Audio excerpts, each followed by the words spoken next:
pengajaran kepada saya apa erti insan dan harga kebebasan dan harga perjuangan dalam hidup ini. Saya lebih kuat tekad untuk gunakan kuasa untuk mengangkat martabat rakyat dan negara ini. Dan untuk menjayakan, saya letak harapan yang sangat tinggi kepada anak-anak muda.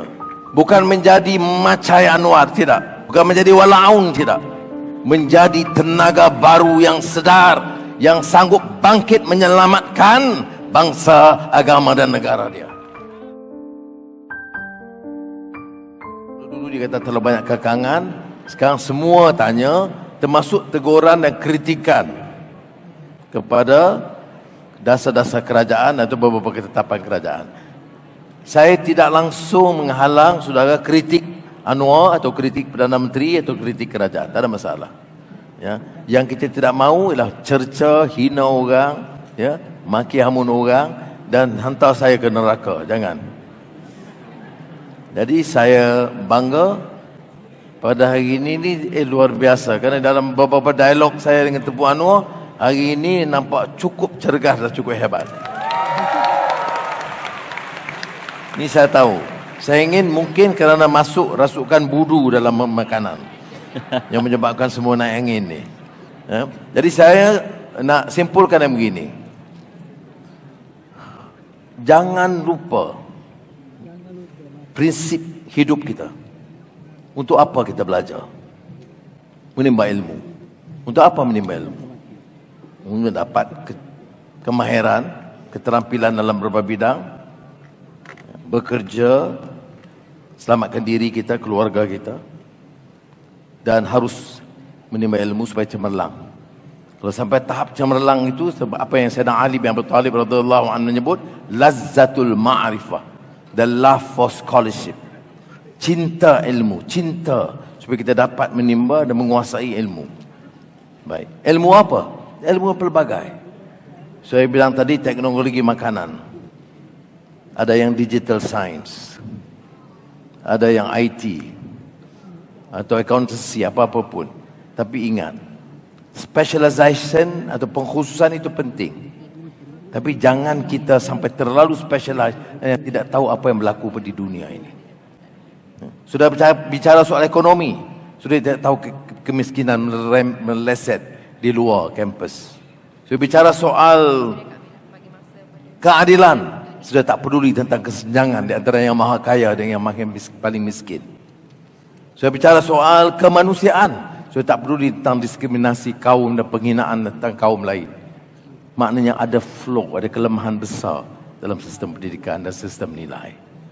Sebab itu, pernah seorang pemikir Spanyol, Ortega y Gasset, dalam buku dia Rebelión de las Masas, itu tajuk Spanyol dia, Rebelión de las Masas, Revolt of the Masses, pemberontakan rakyat dengan pemikiran baru. Iaitu kerana dia kata barbarism or specialization.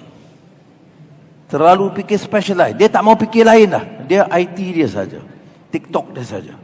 Baca tidak, nilai tidak, tak tahu benar atau tidak, hanya terpukau dengan cerita 1 minit. Itu yang disebut barbarism or specialization. Jadi bantulah diri kita, keluarga kita, masyarakat dan negara kita dengan menimba ilmu dan membaca seluas mungkin. Jangan sia-siakan waktu. Kalau tanya, dalam 3 bulan tak pernah tengok buku baru, maknanya ada sistem itu agak separuh gagal. Jadi ingat, manfaatkan perpustakaan dengan sepenuhnya. Di beberapa tempat saya sebut tentang Henry Miller's buku yang terkenal dari mantan dekan Universiti Harvard. Apa dia? Yang pernah saya sebut dalam beberapa temu Anwar. Excellence without a soul. Universiti Harvard itu di antara universiti cemerlang di dunia. Saya telah beberapa kali pergi kuliah di Universiti Harvard semasa saya profesor di Georgetown University, Washington DC. Memang mengajar di Georgetown University, bagi kuliah di Harvard, di Stanford, memang kalau kelompok yang bersama dan menjawab soalan itu luar biasa. Saya akui. Tetapi apa yang disebut oleh dekan itu, Miller? Excellence in education, yes. No one questions. It is one of the greatest and premier universities of the world. But there is one major fundamental flaw. What is it? It is soulless. Tidak ada pancaran hati nurani dari hati nurani yang merasakan, yang mengetahui, menginsafi apa yang berlaku di dunia luar. Harvard itu di Boston. Di luar sana ada orang kulit hitam yang ditindas.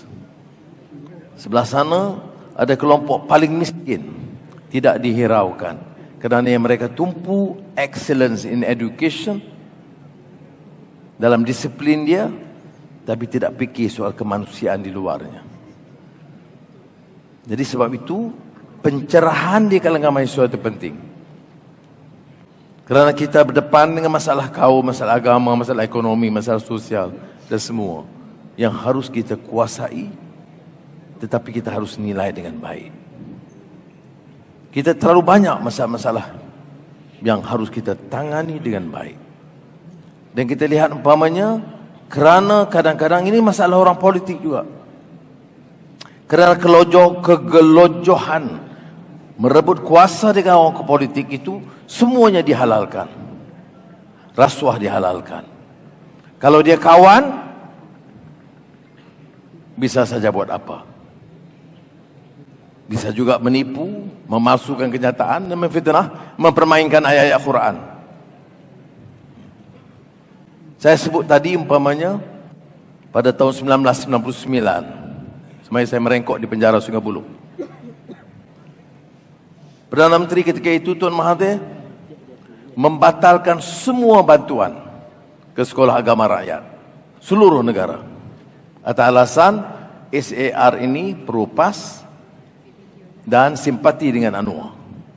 Seluruh sekolah-sekolah agama itu dihentikan bantuan.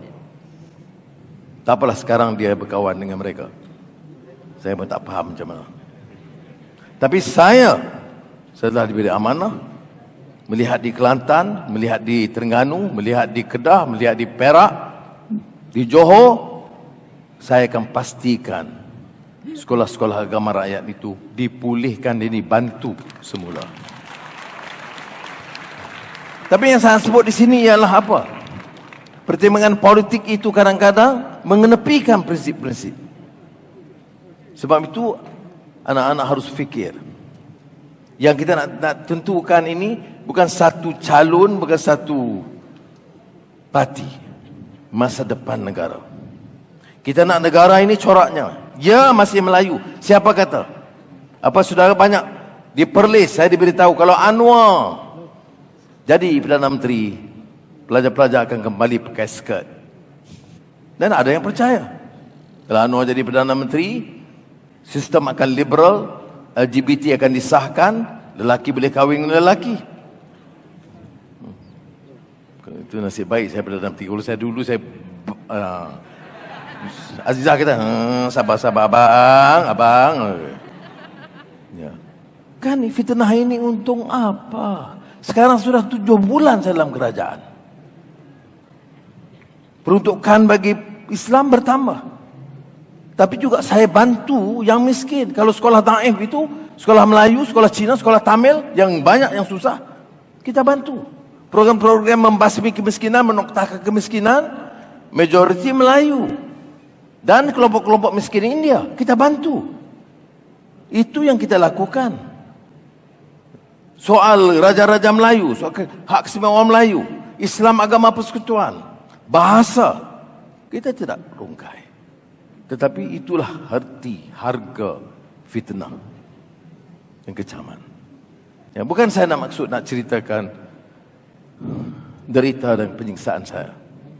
Hampir 11 tahun, 10,5 tahun lebih keluar masuk penjara. Dihina, diaibkan, dipukul setengah mati. Tapi itu saya tidak bicarakan. Itu pengalaman bagi saya. Itu mendewasakan saya. Itu memberi pengajaran kepada saya apa arti insan dan harga kebebasan dan harga perjuangan dalam hidup ini. Dan apakah saya menyesal? Saya tidak. Dan saya lebih kuat tekad untuk gunakan kuasa untuk mengangkat martabat rakyat dan negara ini sebagai mercu. Dan untuk menjayakan, saya letak harapan yang sangat tinggi kepada anak-anak muda.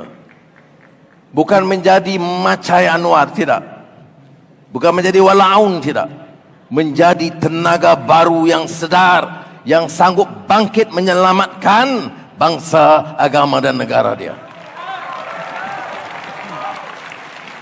Dan untuk itu, kepada anak-anak Chancellor, kepada saudara, saya salute dan terima kasih. Wassalamualaikum warahmatullahi wabarakatuh.